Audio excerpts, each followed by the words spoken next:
Hey guys, so today we're going to talk about understanding crochet patterns and how to read a crochet pattern. Now the first thing I want to say is that no matter if you're a beginner or an advanced crocheter, it does seem like every time you download a new pattern, you have to learn something new.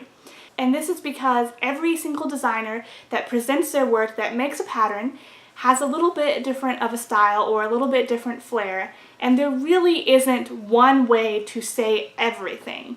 Now there are some guidelines, and I'll go over that in how to make a crochet pattern, like what you should have in your pattern when you're making it. But as a general rule, every time you download a pattern from a different designer, it's going to be different. Even if you download a pattern from a designer that they made 5 years ago and you download one they made today, it's going to be a little bit different because they'll have learned things. Now, if you buy a book, like a crochet book with patterns in it at the store, that's going to be a little bit easier to understand just because it's been proofread. You know, this is a professional person writing this pattern. Whereas if you download a pattern from someone like me, who I'm just an individual person making patterns, it's going to be a little bit less quality. It still doesn't mean it's a bad pattern. I just don't have the money to hire editors. I don't have the money to hire a proofreader. I do this all on my own. And there are pros and cons to both things.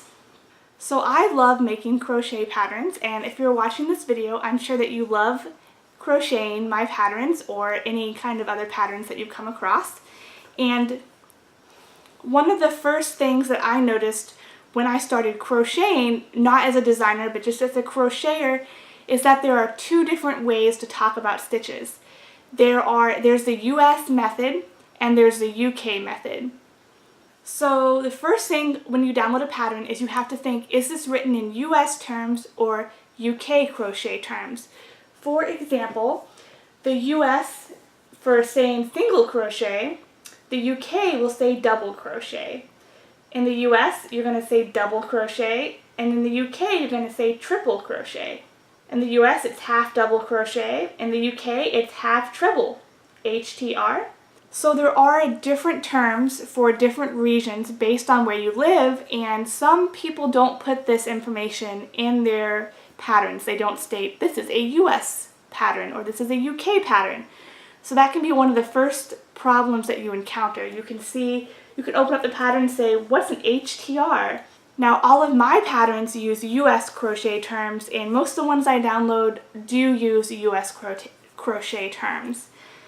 But if you're going to start understanding a pattern, the very first thing you're going to have to know is what language is this pattern written in terms of what kind of terms are they using in. It can still be written in English. They just may be using different abbreviations and different words to mean the same thing. The second thing I think a lot of beginners have trouble with crochet patterns is the gauge. Now you can look at a pattern and understand all the terms, and you can make it and it can come out 2 sizes too large because you didn't check your gauge. Now honestly, I hate gauge. The only time I check gauge is when I'm making either like a sweater or something very large. I know enough about myself now to know as I'm crocheting along if it's going to fit me, and if not, I'll just pull out some stitches and redo it. I honestly don't check my gauge, and that's just a personal preference. I do highly suggest that other people check their gauges though, because you can, if you don't know what you're doing and you haven't crocheted a very long time, it can be very confusing to know if this is going to fit you or if you're making it big enough. And if you check your gauge, then you know. And the third tip I would give for understanding and reading a crochet pattern is to message the designer if you have any issues. You know, I'm always here for any messages you have about any of my patterns, and I also have a written pattern and a video tutorial for each of my patterns, so this helps you to be able to see exactly what I'm doing if you can't understand what I'm saying or what I've written. So most of the designers that I've messaged, they're very, very friendly. They will explain, you know, what they're wanting you to do, and it's a big resource. They're very polite. They know that if they explain it, maybe they'll buy another one of their patterns or crochet something different of theirs and blog about it and give them more promotion for their work. So these were just 3 easy tips about how to understand a basic crochet pattern from the beginning.